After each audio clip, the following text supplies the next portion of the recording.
Welcome back to the in our YouTube channel, the home of album reviews, discography guides and think pieces. Now today, ladies and gentlemen, it is a momentous occasion as I am starting the second discography guide. Yes, I did the one on the fall a while back now, and listening to 34 albums of fall music did kind of suck some of my soul away. But now we're back with a lot more of a shorter discography this time around, as I decided to cover the albums of one Kate Bush. And I know what you're saying, Stranger Things isn't even a trending topic anymore, why are you doing this now? I mean, there's a couple of reasons. One, I procrastinate a lot, so I probably would have been able to actually do this when it was a trending topic, but I just didn't. And also, just to put it out there, I was planning on doing this way before Stranger Things ever came out, so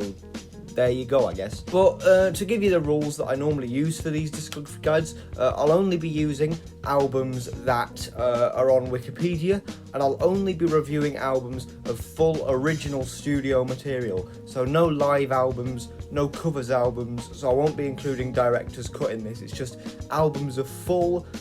studio material up until the closing track on the standard edition, because I know some reissues of albums have bonus tracks on the end. I won't be counting those. So it's every studio album of original material up until the closing track on the standard edition. Those are the rules, and on this episode we'll be going through what I call Kate Bush's early era from 1978 to 1982. So let's get on with it.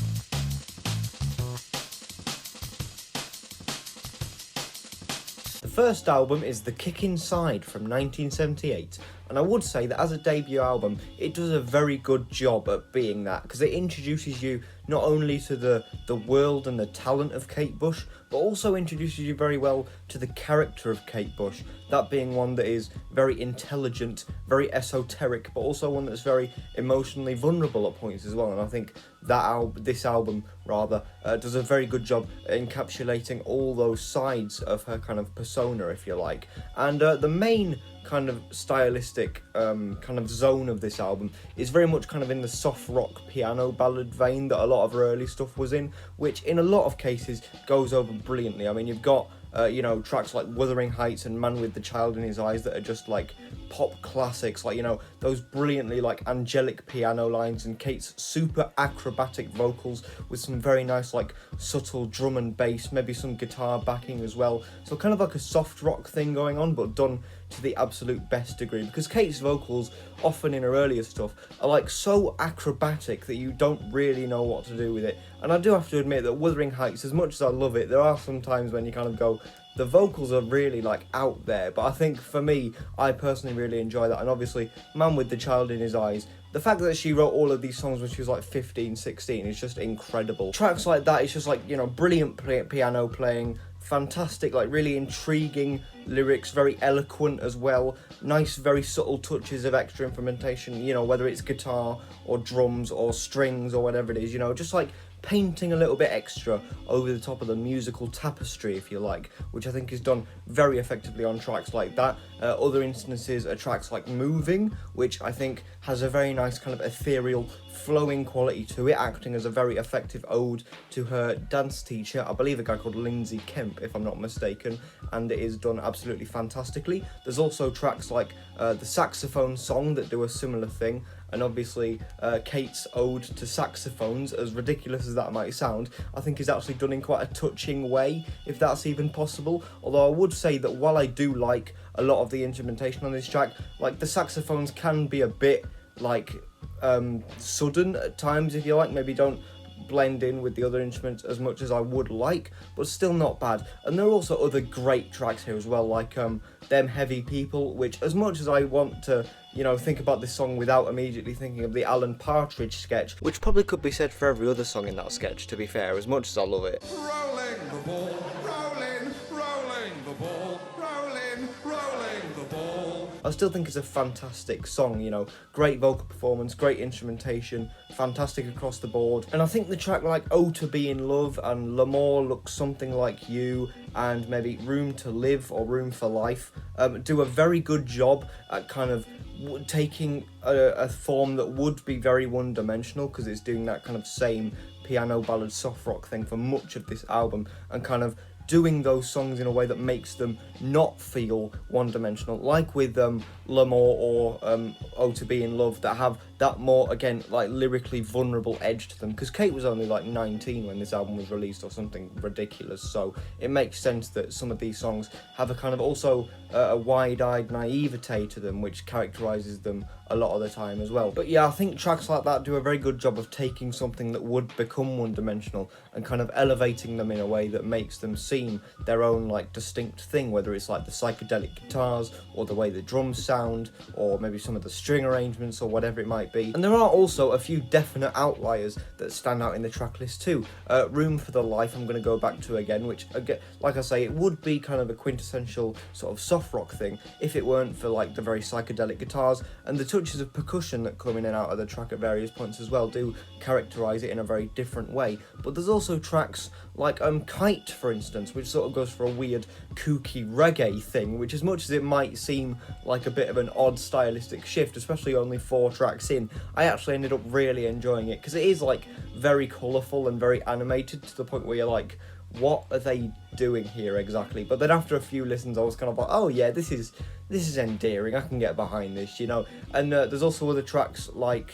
James and the Cold Gun, which goes for a bit more of a straight up glam rock thing with the exact same brilliant songwriting that's throughout this whole album. Kate's vocal performance, as always, is like on top, but with an instrumental that has a bit more teeth to it, which I think with an album that is like so like gentle and pillowy and very kind of ornate throughout, you kind of need that kind of little punch in the kidneys to kind of like, you know, this album's still here, I'm still, you know, firing on all cylinders, and that track is absolutely that. But of course, with an album like this, especially because it's one of her first albums where I think maybe stylistically she hadn't quite found her feet yet, so there are tracks like Strange Phenomena, or maybe the title track, The Kick Inside, or maybe Feel It, that, you know, they do feel a little bit one-dimensional, like it is the same thing basically for 13 tracks, excluding like maybe 2, so, you know, it does make sense that some of the closing tracks, or maybe some of the tracks that are a bit more minimal, like Feel It, which is just piano and vocals,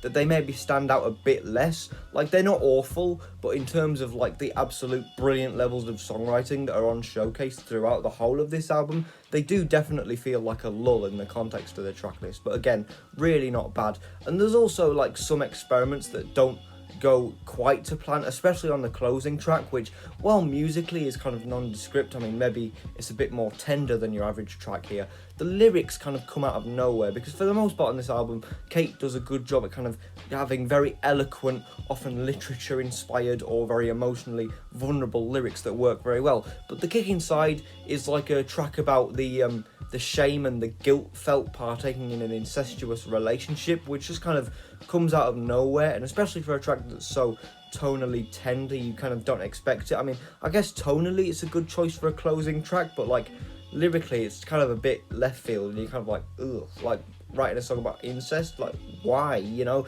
But I think those are really the only main criticisms I have, is that maybe some of the experiments don't go quite to plan, or some of it ends up sounding a little bit one-dimensional, because it is a 13-track album, and so you're obviously going to get that. But I'd say for the most part, this does a very good job at Kate setting the groundwork, showing great songwriting skill, and, you know, utilisation of other instruments as well, like, you know, knowing when to use drums and guitars and bass and extra string arrangements, and this thing is produced impeccably as well. So for a starting album, it's really not that bad. I mean, yes, stylistically maybe a slight bit shallow, but still great. If I had to recommend one track for you to listen to off this album, I think I might actually go Them Heavy People, because it's not like Wuthering Heights or maybe Man with the Child in His Eyes, where the vocals are so acrobatic that you kind of don't really know what to do with them, but there is still a decent amount of that trademark Kate Bush sound done in the very best way. So I'd say go for Them Heavy People.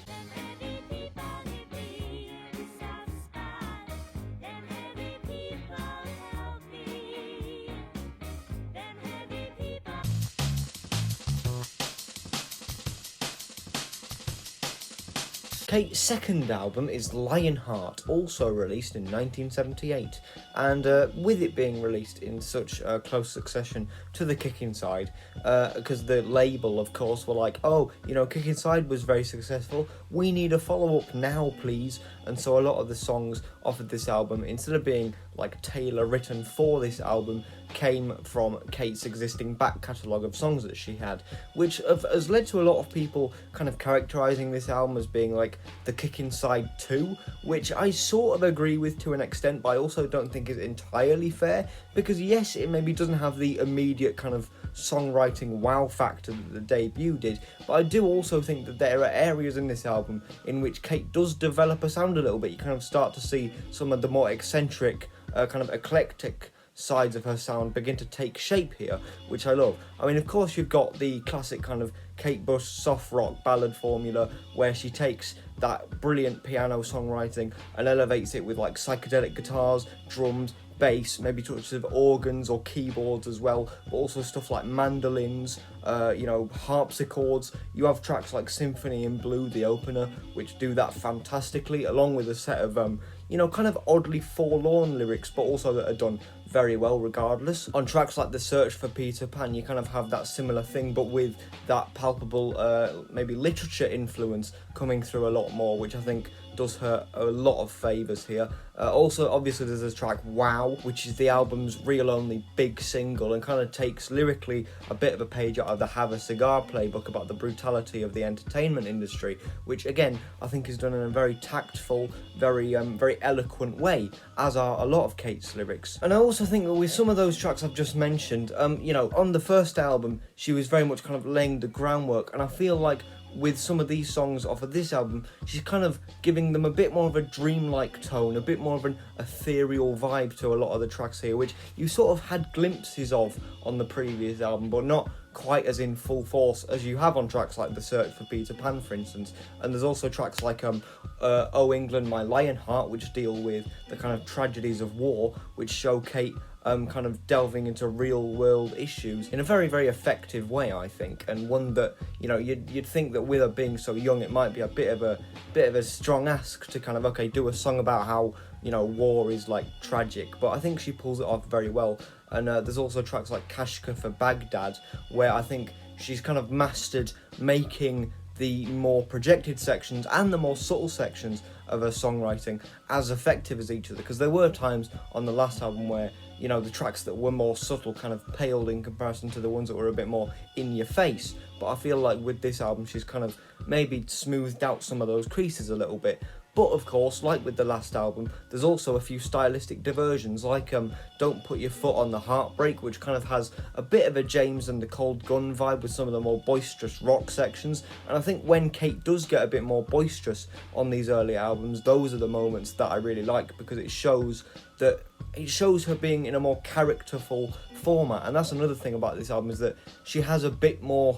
character to her. I mean, not to say that she didn't on the last album, because she absolutely did, but I'm saying that she kind of frees herself up a little bit vocally on this album, which I think for the most part works very well. There are moments on tracks like maybe England, My Lionheart, where some of the vocals are a little bit overacted, but I think for the most part she balances that line very, very well. But along with Don't Put Your Foot on the Heartbreak, there's also tracks like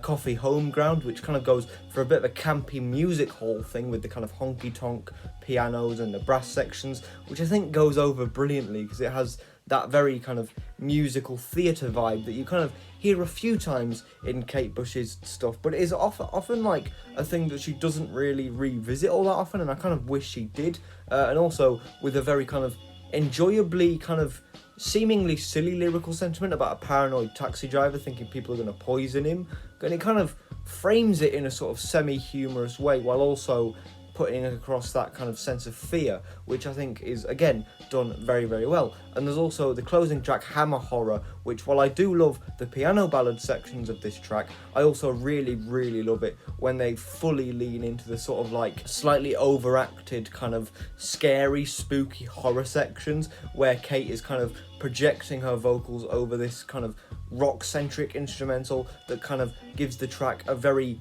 unique character within the context of the track list. And I think as a closing track it does a very good job of kind of showing, okay, tracks like this and tracks like Coffee Home Ground and maybe Search for Peter Pan as well, where it's like, okay, this is where she's going now, you know, this is the forecast of what's to come, basically. And so I think as a closing track it does quite well, although like with the last album, there are also a few moments that are just a little nondescript here, whether it's tracks like In the Warm Room, where it's just kind of that same one-dimensional piano ballad thing. And also, I don't understand why we needed a second track about incest in the space of 2 albums, but again, I'm not quite sure what to do with it, because it's a pop song about incest, but there you go. And there's also tracks like Full House, I think, where the some of the musical ideas that she's going for maybe don't quite work out, like with maybe some of the discordant piano runs that go throughout this track, where it's kind of a bit of a head scratcher, because normally with this album the songwriting has been super on point, but there are just some moments throughout certain tracks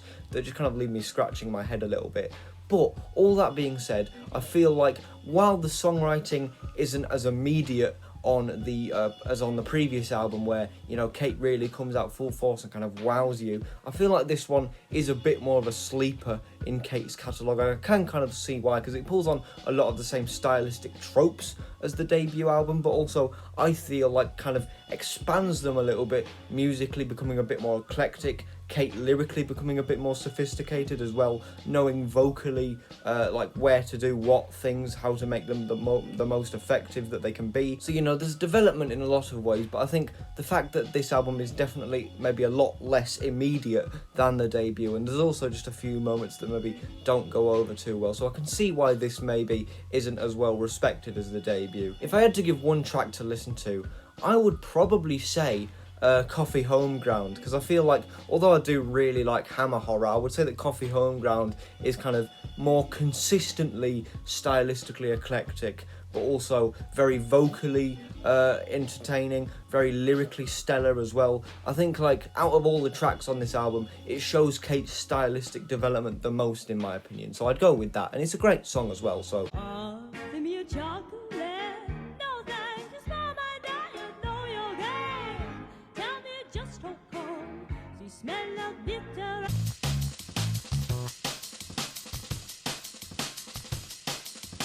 the penultimate album in this segment is 1980's Never Forever, which goes over an absolute treat, because for me, this album shows Kate taking every angle of her songwriting that she's presented on her past 2 albums and just presenting them in their most artistically viable, eclectic, well-written, well-produced form on this album, and every single track is fantastic. I wouldn't say that there is a single bad song on this whole album anywhere near it, so that is high praise from me, let me tell you, because again, the sound palette of this album is so much more eclectic, so much more ornate. Yes, you've got the pianos and the drums and the bass that have characterised her previous work, but also more string arrangements, more synths, harpsichords, like weird stringed instruments, samplers as well. She uses a sampler to great effect throughout this whole album, and like, you know, this album just, it sounds like Kate Bush really coming into her own stylistically as well. Like, this is her sound.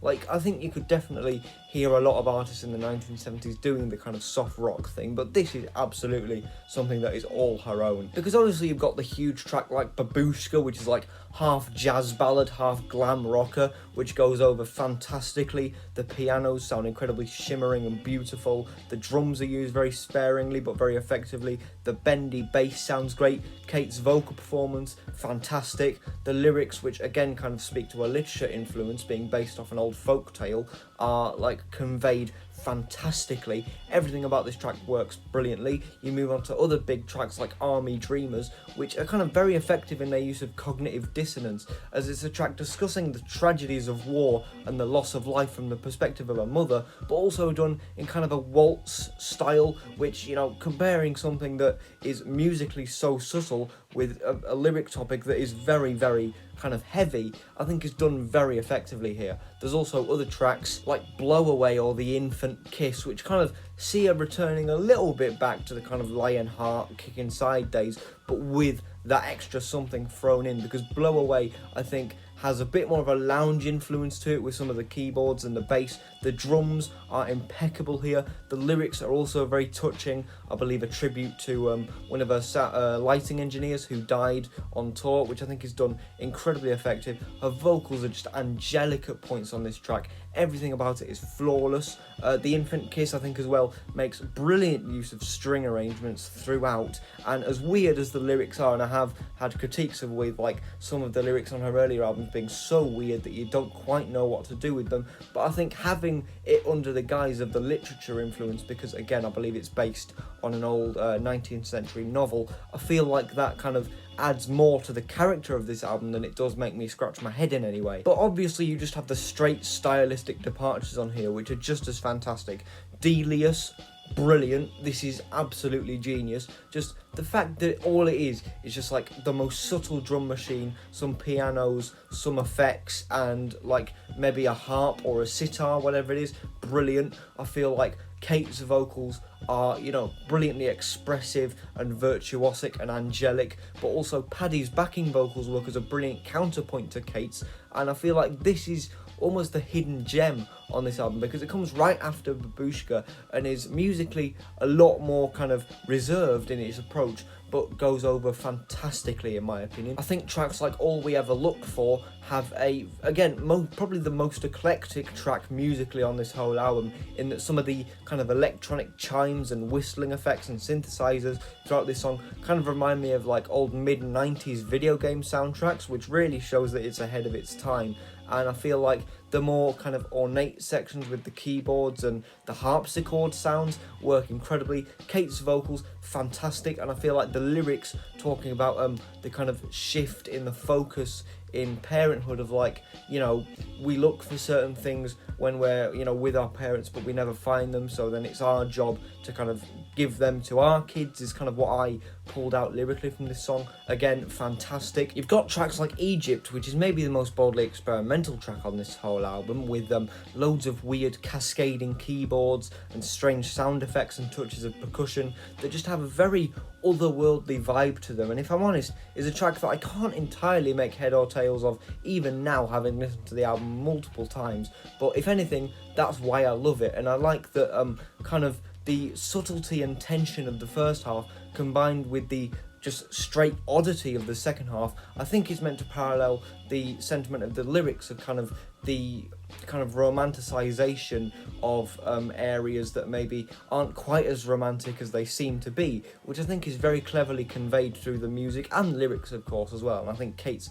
vocals, again, she's much more of a vocal chameleon on this album, because she can go from boisterous to subtle to overacted to kind of slightly campy in places as well. She's just absolutely all over the place, which I love. And then you've got tracks like The Wedding List, which are so multifaceted, it's insane. Like the way she switches from these really uppity theatrical glam rock sections to these incredibly ornate and beautiful string and piano passages is just incredible. And the fact that she manages to make a track about like murder and revenge so captivating and emotional and humorous at times as well is just absolutely testament to her ability. Like this thing is an absolute, like, it's a masterpiece of like her being able to cram so much into such like what seems like a short space of time. And I feel like she does a lot more of a good job with the more rock-centric tracks here as well. In fact, there are only a few tracks that I could say that on first listen I was maybe a bit iffy about. One of them was violin, because I sort of thought that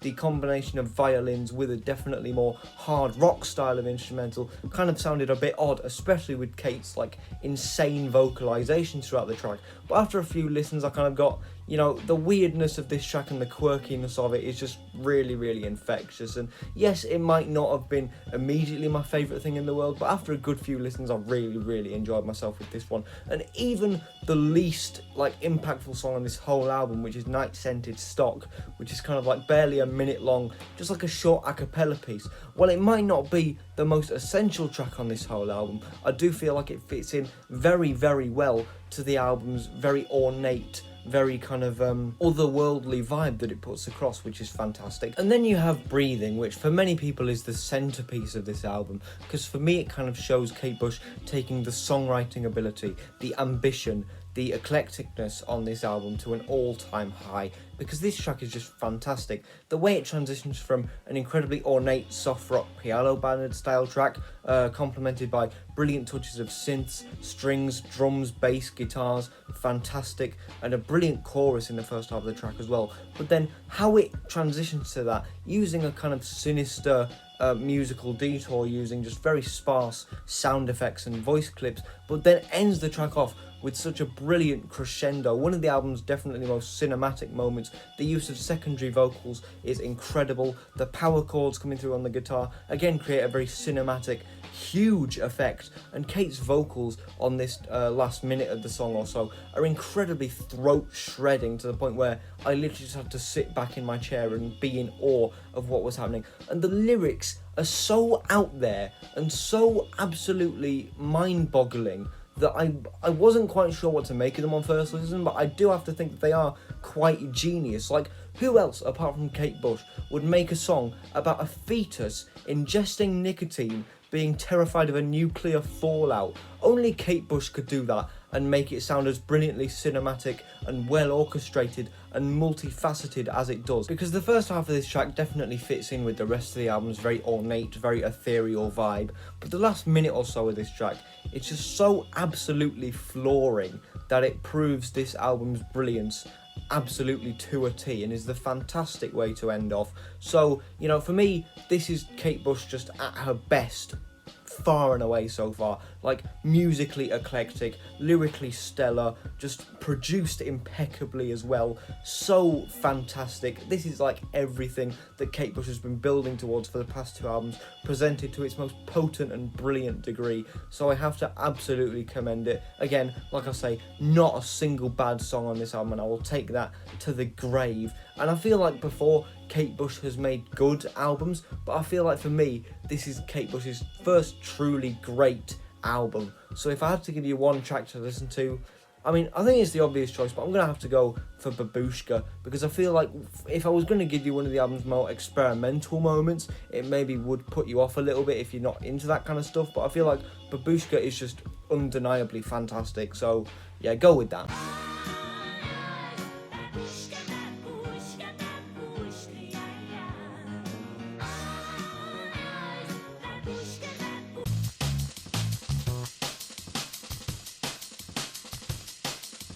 And the last album for this section that I'm having to re-record the intro for because I'm a moron and deleted it is 1982's The Dreaming, which is a quite odd one, to be honest, because I have heard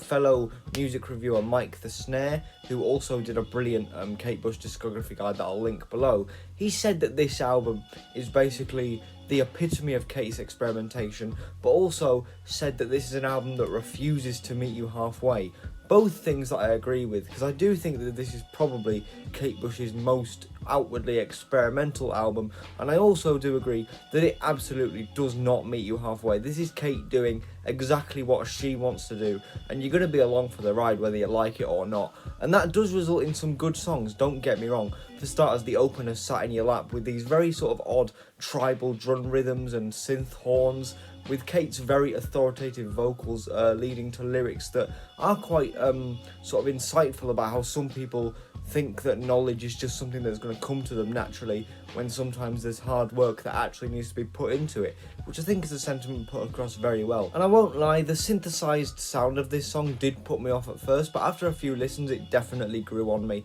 There's also tracks like There Goes a Tenor, which despite being Kate Bush's only UK single not to chart, I actually really like it, because yes, it is slightly ridiculous with Kate doing a really like over-exaggerated Cockney accent and the sort of cheesy music hall instrumentation with the pianos and the horns, but I do feel like there's a distinct charm to this song, because there's obviously a kind of comedy element about a group of failed robbers being portrayed in the lyrics, but also there's a sense of paranoia about it as well, kind of being felt by the characters, that's put forward very well by Kate in my opinion. And then there's a title track, which is a very interesting song about the exile of Australian Aborigines from their homeland. So you might think,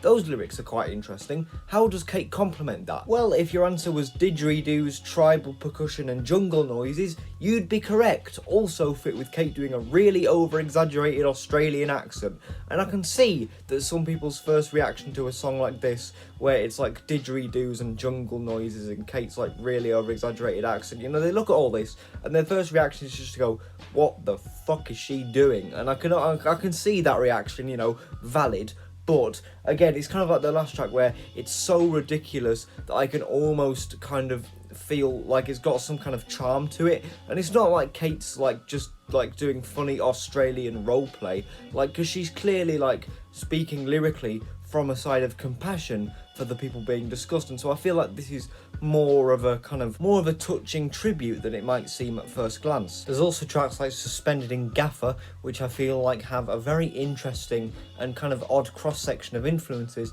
but one that yet again works very well, because this track goes from like Renaissance waltz to like ornate string sections to you know, like tribal drum rhythms. Like, it's so all over the place and you think, how does this work? But of course Kate somehow manages to make it all come together in a really cohesive manner. And it's kind of like with the previous album where you look at tracks and like with so many different influences and you go, how does she do this? But somehow she pulls it off. But of course, because this album is so boldly experimental, there are some moments where either it's so experimental that you don't quite know what to do with it, or maybe just some of the songwriting kind of gets lost in the process. Like Pull Out the Pin with David Gilmour, I do really like some of the things about this track, like the shimmering piano with the touches of eccentric percussion and some of the synth and string arrangements too. And I also think that the kind of subtly sinister vibe it puts across is nice, but the mix just kind of seems very cluttered on this song, and I feel like it doesn't have nearly as much impact as some of the more experimental tracks on this album as well.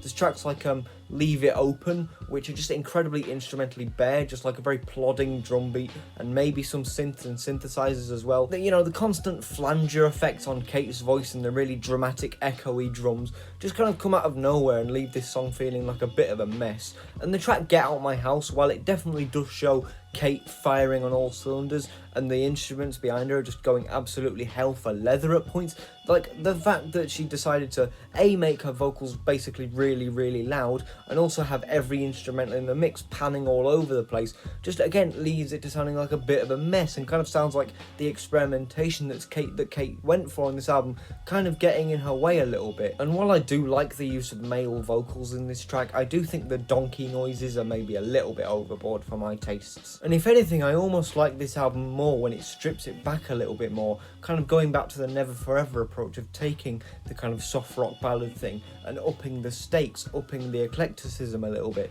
which you see most on the 3-track run from Night of the Swallow and All My Love and Houdini, because those 3 tracks are probably some of my favourites on this whole album. Night of the Swallow makes use of a very warm, very subtle piano. Kate's vocals are simultaneously fantastic but also quite strained at points, which work very well. The extra touches of drums and atmospheres and bass work incredibly well. I think the switch to a faster waltz groove at points in the track with a kind of bagpipe-esque sound to them work incredibly well as well, and work as a very nice stylistic switch up. I think All My Love, the piano and bass sounds fantastic. The extra touches of percussion are very, very well done. Kate's voice sounds absolutely angelic, and the use of choirs on this song goes over incredibly well, and especially when complemented by the lyrical sentiment discussing the kind of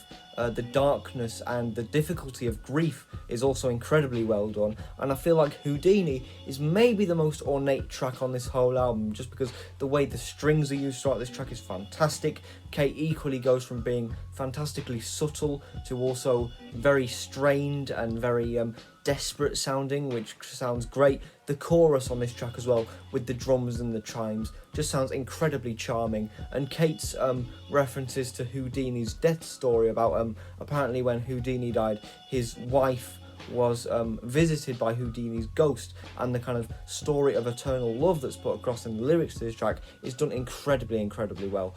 So, you know, I do definitely like this album a lot more when it kind of strips it back, because I feel like when she kind of goes full pelt, sometimes it can result in great songs like Sat in Your Lap, There Goes a Tenor, Suspended in Gaffer, The Dreaming. But there's also a lot of times on this album, or at least sometimes, where the experimentation either gets in the way of the songwriting not having enough impact, or there are elements that are great songs on here, but then because the experimentation is so far out there, she kind of ends up engaging in acts of self-sabotage, which is really a shame. But you know, I feel like because of how ambitious it is and because of just how absolutely uncompromising it is, I definitely have to give her credit. If I had to give you one song to listen to off of this album, it would probably be Houdini, because that track just is fantastic.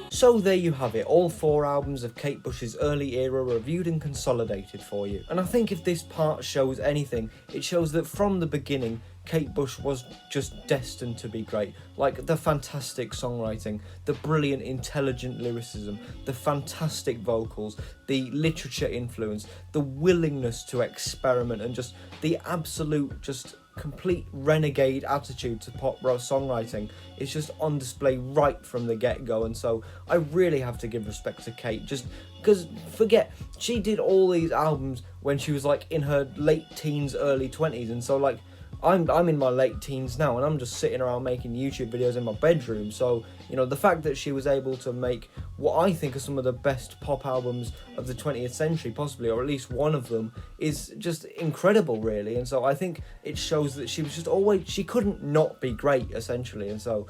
you know, what else do you really want me to say? I mean, it's Kate Bush. I also forgot to mention that at the end of each episode, I'm supposed to give you, like, the album of each section that I recommend you to listen to. And obviously, for this episode, it's Never Forever. I mean, it was pretty obvious, but that album is just impeccable. So I hope you enjoyed this video. If you did, please do consider liking and subscribing. It would really mean a lot to me. Hopefully you enjoyed the James Bond collaboration that went up recently with Caliga. We really enjoyed making it, so we hope you enjoyed watching it. The next video should be the Ozzy Osbourne album review, which I am stoked for, so look forward to that. Like I say, last video, there's tons of albums and stuff coming out. There's also a few video experiments that I'm working on, trying to see, you know, how to do them, how to best approach them. So, you know, if they can come out, if they ever even see the light of day in any form whatsoever, that would be really cool. But hopefully, you know, this will continue, and hopefully what I will say is that the discography guide,